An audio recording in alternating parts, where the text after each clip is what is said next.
নমস্কার, দিশা এডুকেয়ার চ্যানেলের পক্ষ থেকে আজকে আমরা একটা সুন্দর মনোজ্ঞ সঙ্গীতানুষ্ঠান আয়োজন করেছি। মূলত এটা সঙ্গীতের অনুষ্ঠান হলেও আসলে দ্বাদশ শ্রেণীর বাংলা বিষয় যে গানের ধারা অংশটি পাঠ্য, সেখানে আমরা আধুনিক পর্যায়টা আলোচনা করেছি। সেখানে আলোচক ছিলেন অজয় চট্টোপাধ্যায় মহাশয়, বিখ্যাত সঙ্গীত শিল্পী। আজকে লোকসঙ্গীত, যেটা ফোক সঙ্গীত নামে পরিচিত, এই বিষয়টা লোকসঙ্গীতের ধারা বিষয়টি আলোচনার জন্য আমরা ইছাপুর হাই স্কুলের শিক্ষিকা লিপিকা বিশ্বাস মহাশয়ের কাছে এসেছি। গানে গানে কথায় কথায় লোকসঙ্গীতের ধারা বিষয়টি জানব।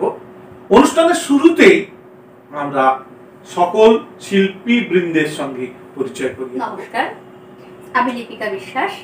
আমি মূলত কণ্ঠশিল্পী এবং লোকসঙ্গীতকে, লোকগানকে অত্যন্ত ভালোবেসে যতটা পারি হৃদয়গ্রাহী করে, মানে নিজের মতো করে নিজের সাধ্য অনুযায়ী পরিবেশন করার চেষ্টা করি। জানি না তা আপনাদের দরবারে কতখানি পৌঁছবে বা কতখানি আপনাদের মনোগ্রাহী করতে পারবো। আজকে আমরা উচ্চ মাধ্যমিক শাখার যে লোকসাহিত্যের ধারা যে অংশটি রয়েছে, সেই অংশের গানগুলি মূলত আমরা আলোচনা করার চেষ্টা করব। পর্যায়গুলি আলোচনা করে প্রত্যেকটি পর্যায় থেকে চেষ্টা করব কিছু শোনাতে। আর আমার সঙ্গে আজকে সহযোগিতা যারা করবেন, কিবোর্ডে রয়েছেন অরিন্দম ঘোষ, আর তবলায় রয়েছেন সুপ্রিয় দাস, পারকাশনে রয়েছেন প্রকাশ দাস মহাশয়। আমি লিপিকা। অনুষ্ঠানটিকে যিনি ক্যামেরা বন্দি করবেন তিনি হচ্ছেন বলয় প্রামাণিক। আমরা আজকে এই অনুষ্ঠানের শুরুতেই কতগুলো বিষয় জানিয়ে রাখবো দর্শকদের। আমাদের এই অনুষ্ঠানটি শুধুমাত্র শিক্ষার্থীদের জন্য নয়, এত মনোজ্ঞ অনুষ্ঠান হবে আমরা আশা করব, যা সাধারণ দর্শক এবং শ্রোতাদেরও আকৃষ্ট করবে। আমরা দেখলাম 2015 সাল থেকে নতুন সিলেবাসে পাঠ্য অংশে বাংলা গানের ধারা থেকে যে ধরনের কোশ্চেন পড়েছে, সেইগুলো আলোচনার সময় ম্যাডাম নিশ্চয়ই বিষয়টি বলবেন। তার আগে আমরা জানিয়ে দিই কি কি কোশ্চেন ইতিপূর্বে এসেছে। 2015 সালে বাংলা গানের ধারায় ডিএল রায়ের অবদান আলোচনা করো। 2016 সালে বাংলাদেশের দুটি লোকসঙ্গীতের ধারার নাম বলো, তার যে কোনো একটি আলোচনা করো। এই বিষয়টি লিপিকা বিশ্বাস ম্যাডাম মহাশয়া আলোচনা করবেন। 2017 সালে পড়েছে বাংলা সঙ্গীতের ধারায় নজরুল ইসলামের অবদান আলোচনা করো। আমাদের অজয়বাবু পূর্ববর্তী অনুষ্ঠানে বিষয়টি আলোচনা করেছেন। বাংলা গানের ধারায় রজনীকান্ত সেনের অবদান আলোচনা করো। 2018 সালে পড়েছে বাংলা গানের ধারায় সলিল চৌধুরীর বিশিষ্টতা পর্যালোচনা করো। 2019 সালে প্রশ্ন হিসেবে সুন্দর সুন্দর প্রশ্ন পড়েছে, যেমন 2015 সালে ছোট প্রশ্ন পড়েছে বলো বলো বলো সবে গীতিকার কি, উত্তর অতুল প্রসাদ। 2016 সালে আমরা কোনো ছোট প্রশ্ন পাইনি। 2017 সালে টপ্পা গানকে বাংলাদেশে জনপ্রিয় করে তুলেছিলেন কে, আশা করি ম্যাডাম উত্তরটি দেবেন। 2018 সালে বাংলায় প্রথম ধ্রুবপদ কে রচনা করেন, উত্তরটি রামশঙ্কর ভট্টাচার্য। আমরা মোটামুটি ভাবে কি ধরনের প্রশ্ন পড়েছে শুরুতেই আলোচনা করার উদ্দেশ্য হচ্ছে এটা, যে পরবর্তীকালের আলোচনায় আমরা এই বিষয়টিকে তুলে ধরার চেষ্টা করব এবং সিলেবাস ধরে ধরে যদি শিক্ষার্থীরা মনে করে সামনে বই খুলে বসতে পারে, আমাদের এই অনুষ্ঠানটি তাদের আরো ভালো লাগবে। আমাদের আজকের আলোচ্য বিষয়ে বাংলা গানে লোকসঙ্গীতের ধারা। দ্বাদশ শ্রেণীর পাঠ্যক্রমে যে অংশ রাখা হয়েছে, যতটুকুনি অংশ রাখা হয়েছে, অবশ্যই অংশ, কারণ লোকসঙ্গীতের জগৎ বড় বিস্তৃত জগৎ, তার থেকে কিছুটা অংশ দ্বাদশ শ্রেণীর পাঠ্যক্রমে রাখা হয়েছে এবং সেটা নিয়েই আজকে আমরা একটুখানি সংক্ষিপ্ত আলোচনাই করব। আর সেই সঙ্গে সেই গানগুলো সম্পর্কে যতটুকুনি বলা যায় চেষ্টা করছি সেটা নিয়ে একটু আলোচনা করতে, যাতে ছাত্রছাত্রীরা একটু সমৃদ্ধ হয়। প্রথমেই জানা দরকার যে আসলে লোকগান কি বা লোকসঙ্গীত কি, লোকগান বা লোকসঙ্গীত। প্রকৃতির অকৃপণ শ্যামলিমার মধ্যে যে বেড়ে ওঠা মানুষ, তাদের যে সহজ সরল রূপ, ব্যথা বেদনা, আনন্দ বিরহ, সমস্ত কিছুই যখন আনন্দের রূপ বা বিরহের রূপ যখন সুর আকৃতির মানুষের এই যে সহজ সরলতার মধ্যে দিয়ে যে সুর আর বিরহ বেদনা আনন্দ মধুর ঘন যে অবস্থা, সে সমস্ত কিছু যখন সঙ্গীত হয়ে ছড়ে পড়ে সেটাকেই সাধারণত আমরা লোকসঙ্গীত বলি। আর এই কারণেই লোকসঙ্গীত আঞ্চলিক। লোকসঙ্গীতের মধ্যে ধরা যেতে পারে বা বলা যায় যে সেই অঞ্চলের যে ভৌগোলিক প্রভাব বা আঞ্চলিক প্রভাব সমস্তটাই খুব সুন্দরভাবে মানুষের মধ্যে দেহে মনে তার প্রভাব ফেলে। আর প্রতিটি লোকসঙ্গীতের মধ্যেই, মানে প্রত্যেকটা ভাগের লোকসঙ্গীতের মধ্যেই সেই বৈশিষ্ট্য কিন্তু ভীষণভাবে দেখতে পাই আমরা। আঞ্চলিক এই ভিত্তিতে লোকগানকে মোটামুটি ভাবে বলা যেতে পারে এই ভৌগোলিক ভিত্তি দিয়ে চারটি ভাগে ভাগ করা হয়। একটা হচ্ছে পূর্বাঞ্চলের লোকসঙ্গীত, যমুনা, ব্রহ্মপুত্র, মেঘনা এই সমস্ত নদীকে কেন্দ্র করে যে অঞ্চলগুলি রয়েছে সেই সমস্ত অঞ্চলের গান, বিশেষত ভাটিয়ালি, জারি, সারি এই অঞ্চলের বিখ্যাত গান। এরপরে আসি আরেকটা ভাগ উত্তরবঙ্গ। উত্তরবঙ্গের লোকগান কিন্তু বাংলা লোকগানের মধ্যে সত্যি অনেক অনন্য প্রভাব ফেলেছে সবার মধ্যে, বা খুব প্রমুখ বিখ্যাত কিছু কিছু গান রয়েছে। যেমন সেগুলোর মধ্যে ভাওয়াইয়ার মধ্যে আবার অনেক কিছু রয়েছে, চটকা রয়েছে, দরিয়া রয়েছে, গোয়ালপাড়িয়া রয়েছে, মৈশাল অঞ্চলের লোকগান। সাধারণত ভাগীরথীর পূর্ব অঞ্চল, বদ্বীপ অঞ্চলকে কেন্দ্র করে এই সঙ্গীত হয়ে থাকে। বোলান, ঝাপান এই গানগুলো হচ্ছে এই অঞ্চলের বিখ্যাত গান। আর একটা ভাগ যেটা রয়েছে সেটা হচ্ছে রাঢ়বঙ্গের লোকগান। রাঢ়বঙ্গের লোকগান অত্যন্ত সুপরিচিত আমাদের সঙ্গীত সমাজে। বিশেষত রাঢ়বঙ্গের লোকগানের মধ্যে অঞ্চল যেটা পড়ছে পুরুলিয়া, বাঁকুড়া, শুধু নট অনলি পুরুলিয়া বাঁকুড়া, ছোটনাগপুর থেকে বলা যেতে পারে এর বিস্তৃত অঞ্চল ছোটনাগপুর পর্যন্ত পৌঁছে গেছে। পুরুলিয়া, বাঁকুড়া, মেদিনীপুর, বীরভূম এসব অঞ্চল এই রাঢ়বঙ্গের মধ্যে পড়ছে, সীমাবদ্ধ। ঝুমুর গান, ভাদু,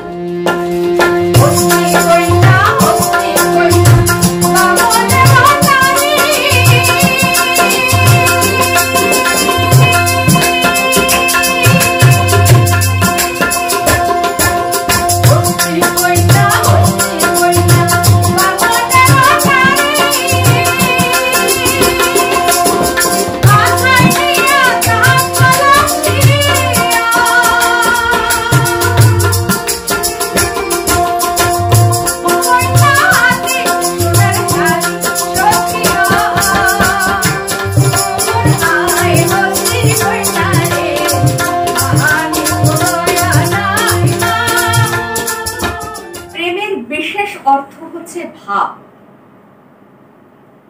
অনেকেই বলেন এই ভাব থেকেই, ভাব শব্দটা থেকেই ভাওয়াইয়া কথাটি এসছে। আবার অনেকের মতে নলখাগড়ায় যে বিস্তীর্ণ এলাকা, বিস্তীর্ণ চর, বিস্তীর্ণ যে জলাভূমি, সেই জলাভূমি বা নদীর চরকে বলা হয় ভাওয়া। সেই ভাওয়া শব্দটি থেকেই ভাওয়াইয়া শব্দটি এসেছে। ধুধু প্রান্তরের যে গান, ধুধু প্রান্তরের গান হওয়ার জন্য এই ভাওয়া থেকে ভাওয়াইয়া কথাটি ব্যবহৃত হয়। সাধারণত এটি উত্তরবঙ্গের গান। কুচবিহার, আসাম, দিনাজপুর, গোয়ালপাড়া, জলপাইগুড়ি, রংপুর, ময়মনসিংহ এই সমস্ত এলাকাতে এই ভাওয়াইয়া গান বিখ্যাত হয়ে আছে। একটি ভাওয়াইয়া শোনানোর চেষ্টা করি। ভাওয়াইয়ার যে কতগুলি ভাগ রয়েছে তার মধ্যে মাহুত বন্ধুর গান, মৈশাল বন্ধুর গান, গাড়িয়াল বন্ধুর গান, দরিয়া, চটকা বিভিন্ন ভাগ রয়েছে। আমি একটি মাহুত বন্ধুর গান শোনাচ্ছি।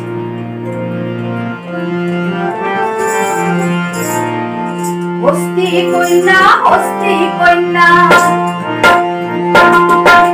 হস্তি কন্যা, হস্তি কন্যা,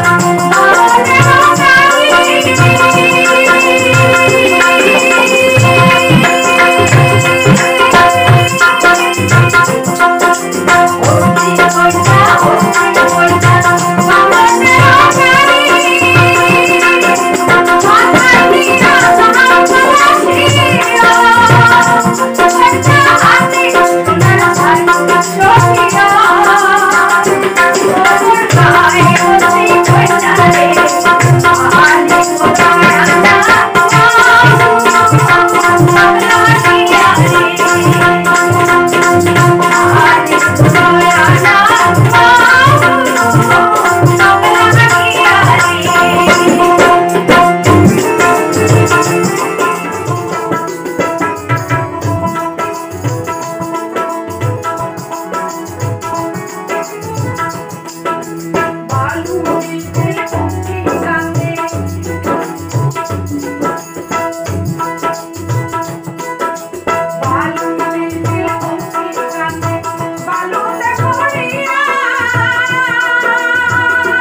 রয়েছে হচ্ছে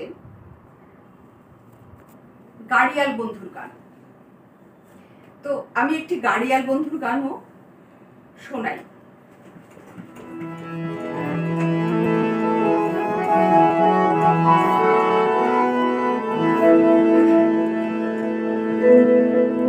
গাড়ি ফিরে আহাতিয়া যাও গাড়িয়াল রে,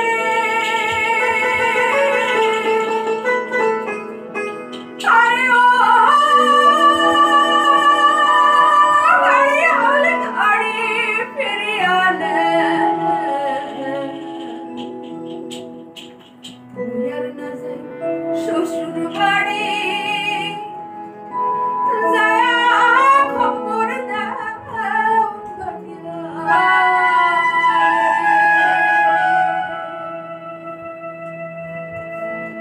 গাড়ি ফিরিয়া দিয়া যাও গাড়িয়াল আরে ও গাড়িয়াল গাড়ি ফিরিয়া নে,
মৈশাল মৈশাল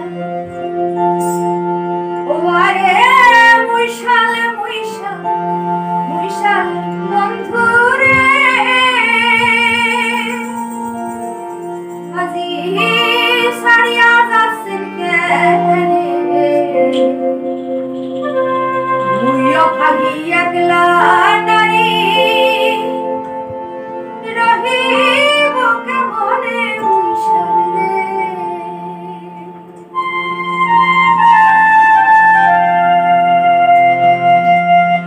মৈশাল মৈশাল ওই আরে মৈশাল মৈশাল ওই আরে মৈশাল মৈশাল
রাঢ় অঞ্চলের গান, কিন্তু রাঢ় অঞ্চলের গান হলেও এর ব্যাপ্তি কিন্তু বহুদূর।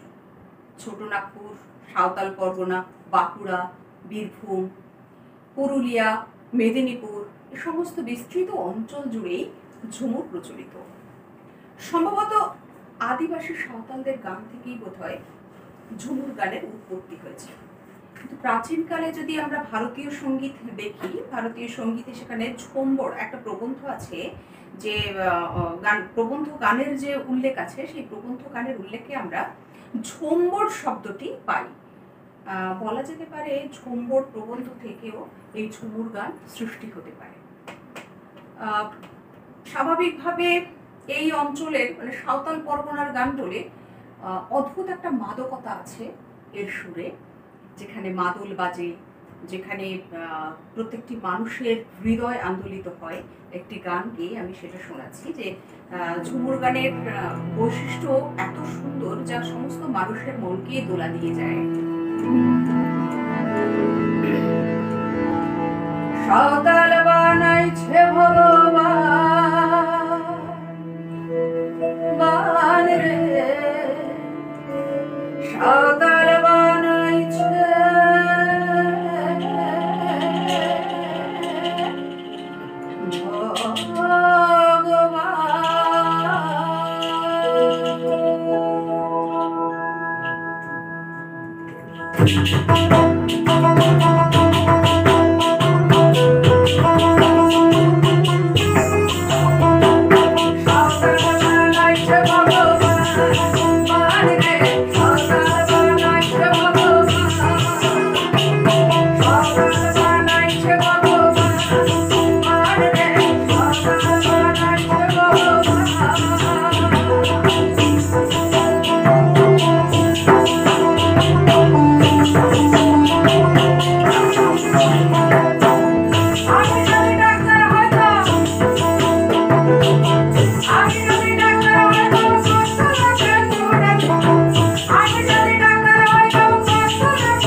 জারি গান কি? জারি শব্দের অর্থ হচ্ছে ক্রন্দন। কার ক্রন্দন? কারবালা প্রান্তরে হাসান হোসেন শহীদ হয়েছিলেন। হাসান হোসেনের যে শহীদ হওয়ার ঘটনা সেটাকে কেন্দ্র করে জারি গানের সৃষ্টি। হোসেনের ভ্রাতুষ্পুত্র এবং জামাতাও সেই যুদ্ধে মারা যান বা শহীদ হন। এবং এই যে শহীদ হওয়া, তারপর সাকিনা হোসেন কন্যা সাকিনা ফতেমা তাদের বিলাপী হচ্ছে এই জারি গান, যার জন্য জারি গানের মধ্যে একটা ব্যথাতুর সুর সবসময় প্রকাশিত হয়। একটি জারি গান করি। আল্লাহ ফতেমায় কান্দিয়া কয় গো আর ডাকিও না, আল্লাহ ফতেমায় কান্দিয়া কয় গো আর ডাকিও না, তোমার ডাক শুনিয়া কাঁদে আমার কাল দিব মা, বিপাশে পড়ে রে আগুন আর জ্বালাইও না, বিপাশে পড়ে রে আগুন আর জ্বালাইও না, ফতেমায় কান্দিয়া কয় গো আর ডাকিও না।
পরবর্তী ভাগটা রয়েছে বাউল গান। বাংলাদেশের একটি জনপ্রিয় গান হচ্ছে বাউল গান। বাউল মূলত একটি সম্প্রদায়।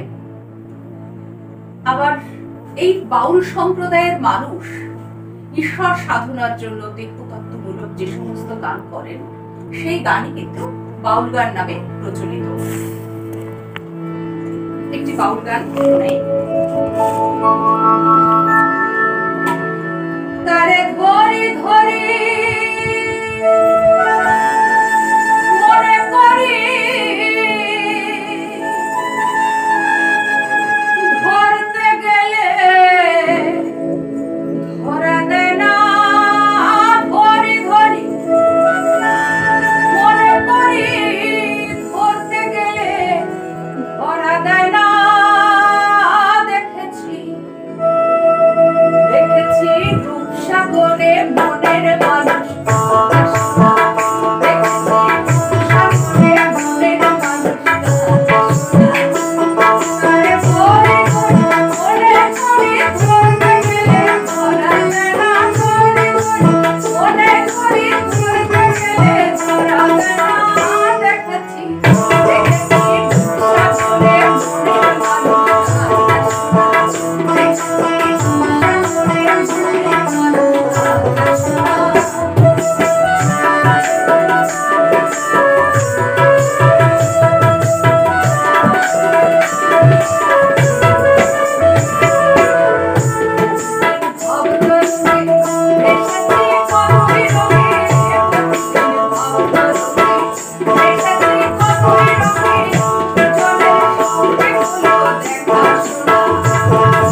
ভাগ রয়েছে, শখের বাউল, গুরুতত্ত্ব, দেহতত্ত্ব, বৈরাগ্য ভাব, তারপর বৈষ্ণব বাউল, এরকম অনেকগুলো ভাগ রয়েছে। গুরুবাদী গান, গুরুতত্ত্ব গান বা গুরুবাদী গান একই কথা।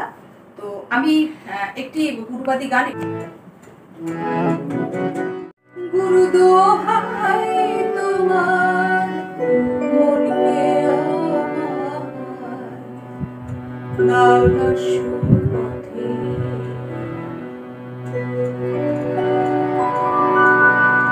গুরু দোহাই তোমার মনকে আমার দাও না সুপথে, গুরু দোহাই তোমার মনকে আমার দাও না সুপথে, তোমার দয়া বিনে তোমার, তোমার দয়া,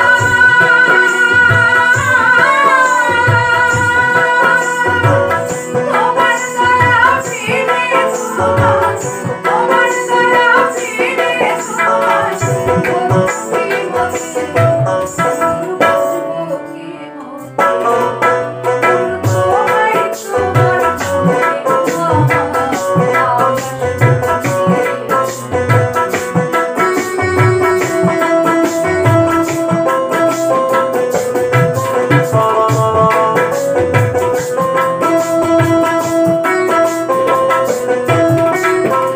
তুমি যারে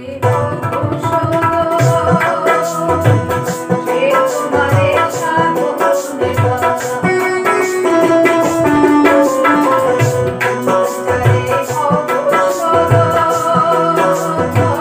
সে তোমারে সাগরে বিবাদী মন সহসেরা, বিবাদী মন সহসেরা, তোমার কৃপাতে, তোমার কৃপাতে, দোহাই তোমার মনকে আমার দাও না সুপথে।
জগাই মাদাই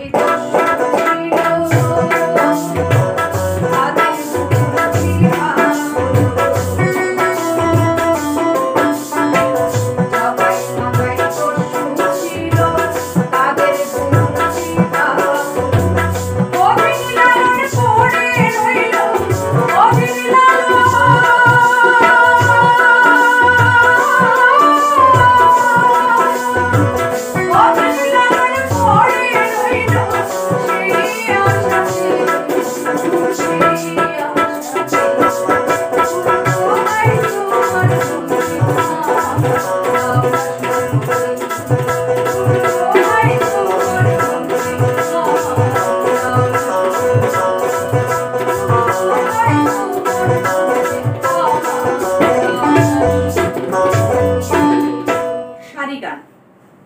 সারি গান মূলত সারিবদ্ধভাবে যে গান গাওয়া হয় তাকে সারি গান বলা হয়। এটি পূর্ববঙ্গের একটি জনপ্রিয় গান।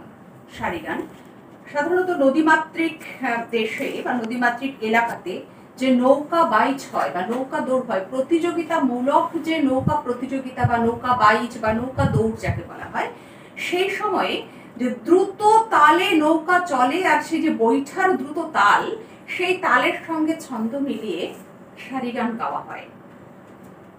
তাই সাধারণত নৌকা বাইচের গানও একে বলা হয়। সারি গান আবার অনেক সময় হয় ছাদ পেটা বা দালান গড়া, এরকম সময় অনেক সময় সারি গান গাওয়া হয়, কিন্তু মূলত সারি গান নদীমাতৃক এলাকার নদী বা নৌকা বাইচের গান। একটি সারি গান করি।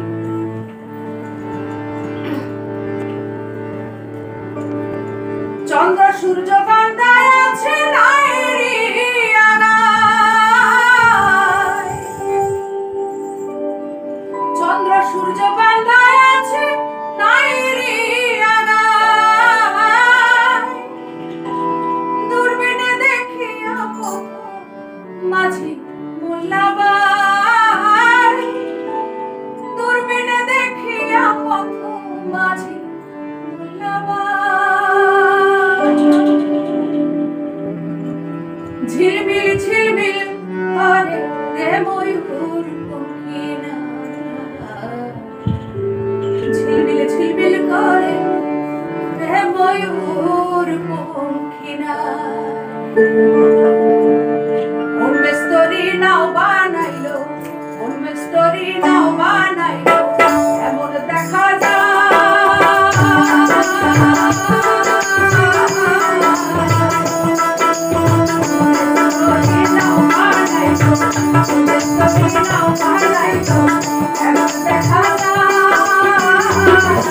ঝিলমিল ঝিলমিল করে রে ময়ূর পঙ্খিনা।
ভাটিয়ালি গানে।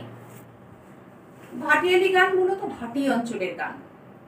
নদীমাতৃক পূর্ববঙ্গ, বিশেষ করে নদীমাতৃক দেশ, সেখানে নদীতে যখন ভাটা হয় সেই ভাটার টানে নৌকা ভাসিয়ে দেয় মাঝি এবং উদাস স্বরে গাইতে থাকে মাঝি মোল্লারা এই ভাটিয়ালি গান।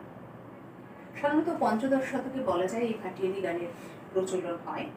এর অনেকগুলো বিভাগ আছে: লৌকিক ভাটিয়ালি, বিচ্ছেদী ভাটিয়ালি, রাধা কৃষ্ণ বিষয়ক ভাটিয়ালি, প্রেম বিষয়ক ভাটিয়ালি, অনেকগুলি পর্যায় আছে। আমি সমস্ত পর্যায়গুলি তো করা সম্ভব নয়, একটি পর্যায়ের শোনাই। বিচ্ছেদী ভাটিয়ালিটা আমি শোনাচ্ছি। আর বলে দিই, লৌকিক ভাটিয়ালি আছে যেমন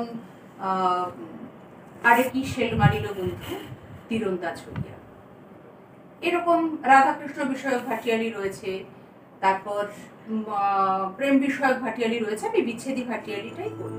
বিচ্ছেদে প্রাণ বাঁচে না, শ্যাম বিচ্ছেদে প্রাণ বাঁচে না,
পরবর্তী পর্যায়ে লালন সাঁইজি প্রসঙ্গে আনুমানিক 1774 খ্রিস্টাব্দে বাংলাদেশের কুষ্টিয়া মহকুমার অন্তর্গত কুমারখালী থানার অন্তর্গত ভাড়রা গ্রামে লালন সাঁইজি জন্মগ্রহণ করেন।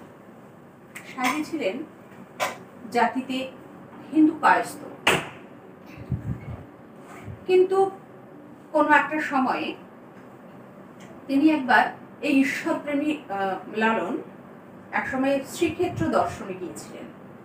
সেই তীর্থক্ষেত্র থেকে ফেরার সময়ে বসন্ত রোগে তিনি আক্রান্ত হন এবং সেই সময় তার সহযাত্রী যারা তাকে ফেলে চলে আসেন।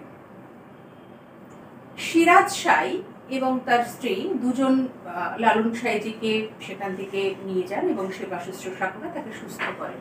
এরপর লালন সাঁইজি দেশে ফেরেন, গ্রামে ফেরেন, কিন্তু যেহেতু তিনি মুসলমান ঘরে ছিলেন তাই তাকে আর আশ্রয় দেন না তার স্বজনেরা।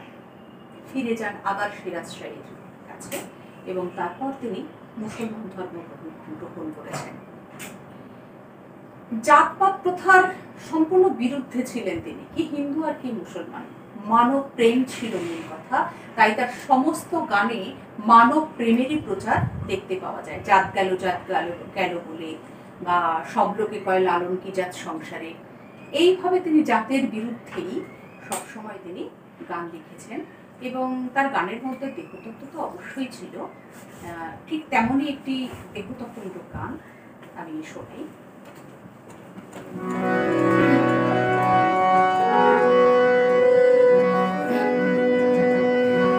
আপন ঘরে না বুঝে বাইরে খুঁজে, ঘরে না বুঝে বাইরে খুঁজে, পড়বি ধারা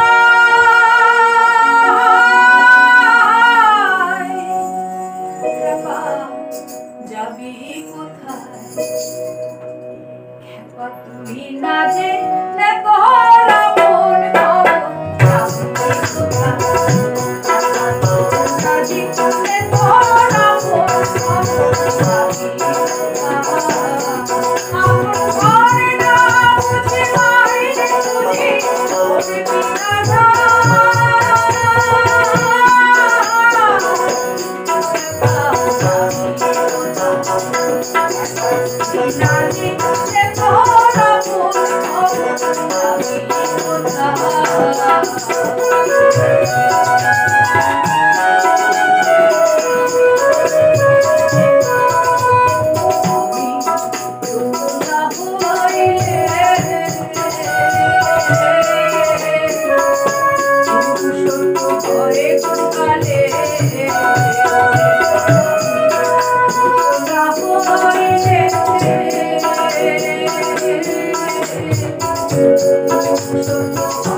শাহ আব্দুল করিম পূর্ববঙ্গের সিলেট অঞ্চলে সুনামগঞ্জের ধল গ্রামে শাহ আব্দুল করিমের বাড়ি ছিল। শাহ আব্দুল করিমের গান বা তার সুরের মধ্যে সেই অঞ্চলের প্রভাব খুব প্রকটভাবে পড়েছে। প্রতিটি গানে তিনি এত সুন্দর সুরের বাঁধনি এনেছেন যে তা মানুষের মনোগ্রাহী হয়ে উঠেছে খুব সহজে। আমি একটি গান আমি শোনাচ্ছি।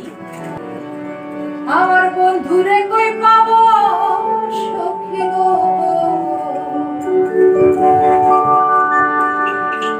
ও সখী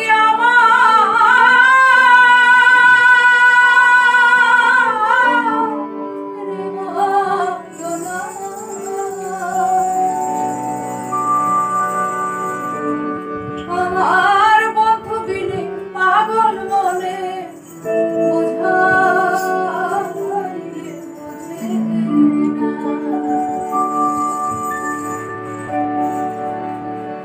আমার বন্ধু বিনে পাগল মনে বুঝাইলে বোঝে বন্ধুরে কই পাবো বন্ধুরে কই পাবো সখী আমার বলুনা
আসি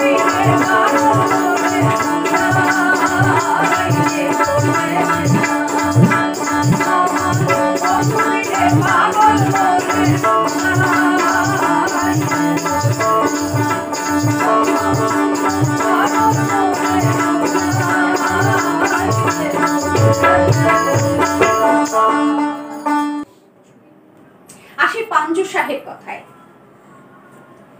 পাঞ্জু শাহ ছিলেন প্রকৃত আরেকজন বাউল সাধক, যার গানের মধ্যে দেহতত্ত্বকে দারুণভাবে প্রকাশ করেছেন। আগে দেহের খবর জান রে আমার মন, পাঞ্জু শাহের গান। দেহতত্ত্ব না জানিলে জনম যাবে অকারণ, মানে আগে দেহকে জানো, দেহতত্ত্বকে জানো, তবেই সেখানে তুমি দেহতত্ত্বকে যদি জানতে পারো তাহলেই তোমার সাধনার সিদ্ধি লাভ হবে। এরপরে রয়েছেন কাঙাল ফিকির চাঁদ। ফিকির চাঁদের আসল নাম হচ্ছে হরিনাথ মজুমদার। 1833 খ্রিস্টাব্দে 22শে জুলাই তিনি জন্মগ্রহণ করেছেন, আর 1896-তে তার দেহাবসান হয়েছে। বাংলা লোকসঙ্গীতের জগতে অন্যতম নাম, অন্যতম ধারক এবং বাহক ছিলেন কাঙাল ফিকির চাঁদ। আসলে তার নাম হরিনাথ মজুমদার, কিন্তু ফিকির চাঁদ হিসেবে বা কাঙাল ফিকির চাঁদ হিসেবেই তিনি সমস্ত গানের মধ্যে দিয়ে নিজেকে প্রকাশ করেছেন। খুব ছোট্ট বেলাতে তিনি পিতামাতাকে হারিয়েছেন এবং বাল্যকালে কৃষ্ণনাথ মজুমদারের একটি ইংরেজি স্কুলে তিনি অধ্যয়ন করতে শুরু করেছিলেন। সেই সময়ে নেপাল বিশ্বাস নামক একজন তার শিক্ষক, তার সাহচর্যেই তিনি নাচ গান বা অভিনয় কিছুটা শিখেছিলেন। তারপরে পরবর্তীতে তিনি বাউল গানের সাধক হয়ে ওঠেন এবং প্রকৃতপক্ষেই তিনি কিছু খুব ভালো ভালো বাউল গান তিনি লিখেছেন। তার মধ্যে একটি বিখ্যাত গান হচ্ছে ওরে দিন তো গেল সন্ধ্যা হলো পার করো আমারে। আরো রয়েছে হাসন রাজা। হাসন রাজার কথা আমরা জানি। হাসন রাজার নাম হচ্ছে দেওয়ান হাসন রাজা। অধুনা বাংলাদেশে একজন মরমী সাধক কবি ছিলেন দেওয়ান হাসন রাজা। ধনাঢ্য পরিবারে তার জন্ম, কিন্তু ধনাঢ্য পরিবার হলে কি হবে, তার মন প্রাণ এই মরমী কবি হয়ে উঠেছেন। তিনি সাধক কবি, মন প্রাণ সঁপে দিয়েছেন তিনি তার সাধনায়। তার বিখ্যাত একটি গান আমি শোনাচ্ছি, লোকে বলে বলে রে।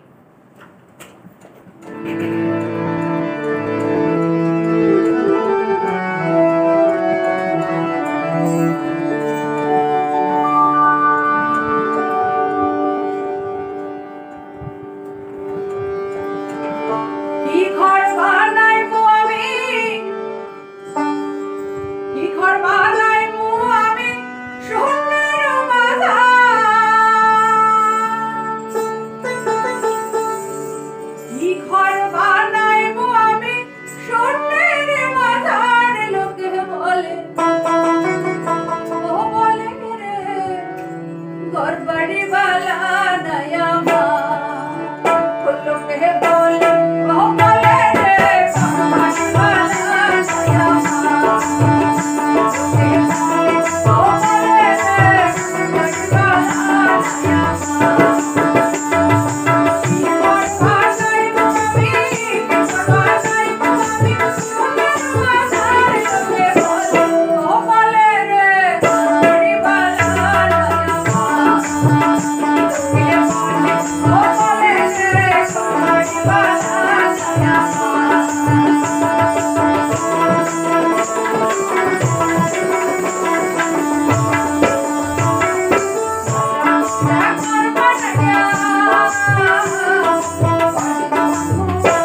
রাধারমন দত্ত।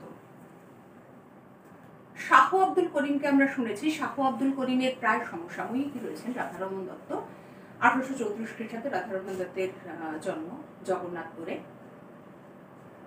বাংলাদেশের মানে অধুনা পূর্ববঙ্গের আরেকজন বিখ্যাত লোককবি, মানে মরমী কবি, তার মরমী গান সমস্ত মানুষের হৃদয়স্পর্শী। পূর্ববঙ্গের সিলেটের তিনি ধামাইল গান, পূর্ববঙ্গের সিলেটের বিখ্যাত গান হচ্ছে ধামাইল গান, সেই ধামাইল গানের স্রষ্টা তিনি বলা যায়। শ্রীহট্টের ইতিবৃত্ত বলে একটি গ্রন্থ আছে, সেই গ্রন্থে বলা হয়েছে যে সিলেটের যে পঞ্চখণ্ড সেখানে ত্রিপুরা অধিপতি ধর্মফা সপ্তম শতকে মিথিলা থেকে 5 জন ব্রাহ্মণকে নিয়ে এসেছিলেন, তাদের মধ্যে একজন ছিলেন এই রাধারমন দত্তের পূর্বসূরি। সেই সূত্রে তিনি পূর্ববঙ্গের অধিবাসী হয়েছেন এবং তার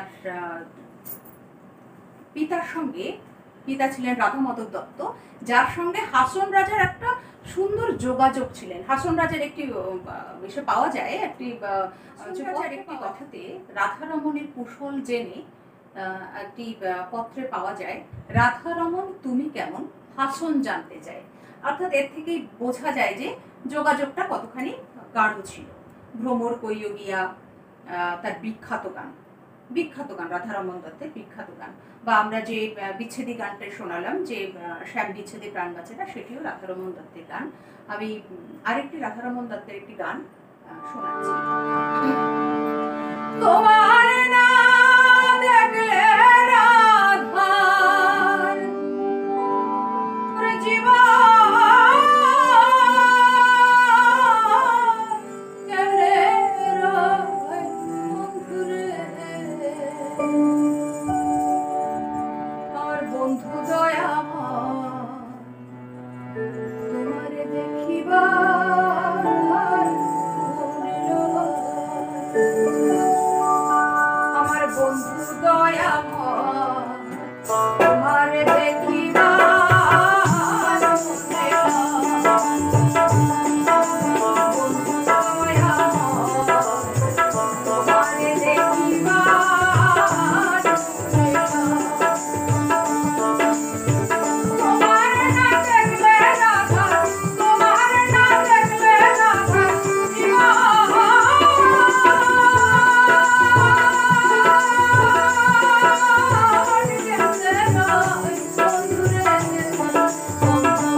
তাদের মধ্যে ভবা পাগলা একজন।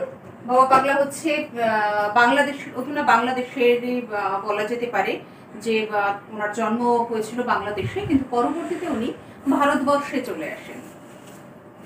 ভবেন্দ্র মোহন সাহা, ভবেন্দ্র মোহন সাহা হচ্ছে তার আসল নাম, যার থেকে পরবর্তীকালে তিনি ভবা পাগলা রূপে ভক্তজনের কাছে পরিচিতি লাভ করেন এবং তার অনেক গানের ভণিতাতেও আমরা ভবা পাগলা শব্দটাই পাই। ভবা বলে উল্লেখ করেছেন গানের ভণিতাতে, দেবতত্ত্ব গুরুতত্ত্ব মূলক গান আমরা ভবা পাগলার গানে পেয়ে থাকি। তার একটি বিখ্যাত গান হচ্ছে নদী ভরা ঢেউ জানো না তো কেউ, বোঝো না তো কেউ, নদী ভরা ঢেউ বোঝো না তো কেউ, ক্যাট নিজে তৈরি বাউ বাউ বাউরে। এছাড়া আমরা পাই কুবের গোসাইয়ের নাম পেয়েছি সিলেবাসে, আরো অনেক নাম আছে। আমরা তো সবাইকে সব গান তো গেয়ে ওঠা তো সম্ভব হয় না। আমি এর পরবর্তীতে কবিয়াল বিজয় সরকারের কথায় চলে যাচ্ছি। কবিয়াল বিজয় সরকার, যিনি পূর্ববঙ্গের একজন বিখ্যাত কবি সরকার শুধু নন, কণ্ঠশিল্পী বটে। বিজয় সরকার একজন গীতিকার, সুরকার, কণ্ঠশিল্পী। একাধারে তিনি মানুষের মন জয় করেছেন। বাংলাদেশ তথা ভারতবর্ষ বিভিন্ন স্থানে তার পরিচিত কবি আছে এবং আজ তার গান আমরা বেতার তো আছেই, আমরা টিভি শিল্পীতে বিভিন্ন জায়গায় টেলিভিশনে বা মানুষের মুখে মুখে ছড়িয়ে পড়েছে বিজয় গীতি বলেই পরিচিত বিজয় সরকারের গান। বাংলাদেশের নড়াইল জেলায় তিনি জন্মগ্রহণ করেছেন। বাবা ছিলেন নবকৃষ্ণ বৈরাগী, মাতা ছিলেন হিমালয়া কুমারী বা হিমালয়া দেবী। মূলত তিনি ছিলেন চারণ কবি। একটি প্রাথমিক বিদ্যালয়ে তিনি যখন পড়াশোনা করছিলেন, তারপরে পার্শ্ববর্তী তার শিক্ষকের সহায়তাতে তিনি লাভ করেছেন তার এই সঙ্গীত বিদ্যা। তারপর পরবর্তীতে একটা সময়ে তিনি মনোহর সরকারের কাছে কবিগান শিক্ষা লাভ করেন। পোষা পাখি উড়ে যাবে সজনী, বিখ্যাত গান পোষা পাখি উড়ে যাবে সজনী, পাগল মনটারে বলি, এ জীবনে দাগা ছাড়া আর কি পেলি। তারপর এ পৃথিবী যেমন আছে তেমনই ঠিক রবে, বিখ্যাত গান। আরেকটি গান যা মানুষের মুখে মুখে আজকাল সবসময় ফেরে বলা যায়, আমি সেই গানটি শোনানোর চেষ্টা করছি। তুমি জানো না রে প্রিয়, তুমি মোর জীবনের সাধনা। আমি সেই গানটি একটু শোনানোর চেষ্টা করছি।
নমস্কার। আজকে উচ্চ মাধ্যমিক পর্যায়ে বাংলা বিষয়ের যে লোকসঙ্গীতের ধারা বিষয়টি নিয়ে আলোচনার কথা ছিল আমাদের চ্যানেলে।